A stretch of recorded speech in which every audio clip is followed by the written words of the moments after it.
Dikit-dikit neraka, dikit-dikit neraka. Hei, Rasulullah nak keluarkan orang daripada api neraka. Ni ada orang yang nak orang lain masuk dalam neraka. Rasulullah hanya ingin apa? Ingin menjauhkan mereka daripada api neraka, masukkan mereka ke dalam surga. Itulah akhlak Rasulullah. Tapi ramai sekarang orang dikit-dikit dia masukkan orang dalam neraka. Macam surga tu punya atuk dia seorang diri je. Kita mesti selamatkan semua orang. Jangan ketika orang ada khilaf sedikit dengan kita, kita kata ha ini kafir, ini musyrik. Kafir musyrik tu maknanya kita dah hukum dia masuk dalam api neraka. Nanti Rasulullah cari dalam api neraka itu, Rasulullah keluarkan orang yang dah masuk dalam api neraka pun dikeluarkan oleh Rasulullah sallallahu alaihi wasallam. Ini orang dah bersyahadat syahadu an la ilaha illallah wa syahadu anna muhammadar rasulullah, oleh sebab masalah khilafiyah sedikit dah dihukum sebagai kafir. Orang tahlilan la ilaha illallah dikata syirik. Syirik orang kata sekali, orang kata la ilaha illallah dah masuk dalam Islam. Ni dalam orang tahlil la ilaha illallah dikata syirik, dikata bid'ah. Bid'ah itu dolalah, dolalah itu finnar. Nah, maka ni jauh daripada akhlak Rasulullah sallallahu alaihi wasallam. Neraka tu milik Allah Subhanahu wa taala. Kita hanya dituntut untuk berdakwah. Kita lihat ada orang yang silap, ada orang yang keliru, ada orang yang bermaksiat, kita ajak dia kembali kepada Allah. Bukan kita macam orang nak terjatuh. Ada orang di pinggir sungai, dia nak terjatuh, apa yang kita buat? Kita tarik tangan dia, kita selamatkan dia, bukan kita sepak dia terus masuk dalam. Ini orang dah berbuat kesilapan, dalam pandangan dia dihukum syirik pula. Maknanya apa? Disepak masuk dalam api neraka. Wal'iyadzubillah. Nah, ini yang kita mesti fahami di dalam akhlak Rasulullah sallallahu alaihi wasallam. Yaitu apa?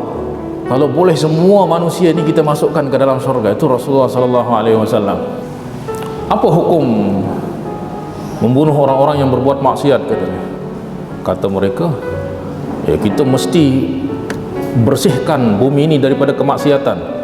Dengan cara apa? Ya kalau ada berbuat orang maksiat, memang orang-orang berbuat maksiat ni memang dia berhak untuk dibunuh dah.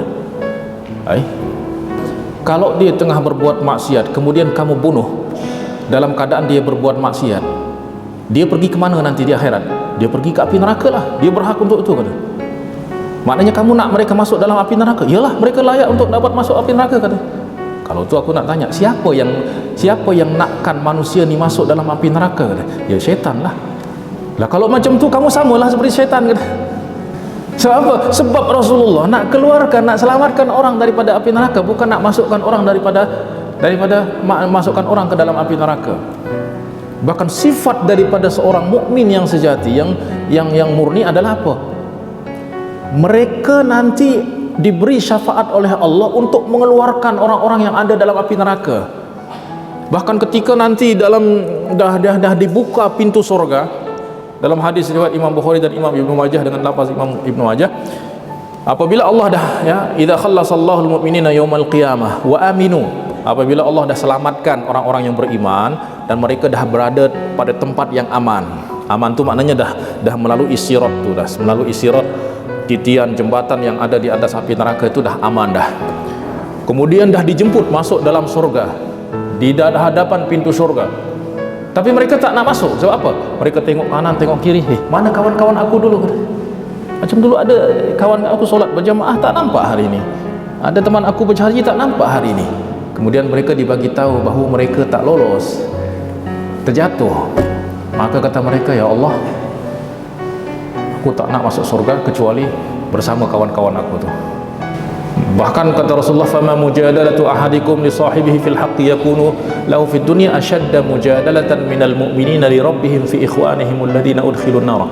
Bahkan mereka nanti itu menuntut kepada Allah lebih daripada seseorang menuntut haknya di dunia ni. Orang kalau haknya dizalimi di dunia ni, apa yang dia buat? Dia akan berusaha untuk mengembalikan haknya.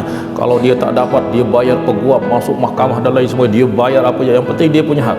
Kata Rasulullah, orang mukmin nanti menuntut kepada Allah lebih daripada orang menuntut haknya di dunia. Apa yang mereka tuntut? Supaya sahabat-sahabat mereka, kawan-kawan mereka itu dikeluarkan daripada api neraka dan masuk bersama-sama mereka ke dalam surga. Itulah akhlak seorang mukmin.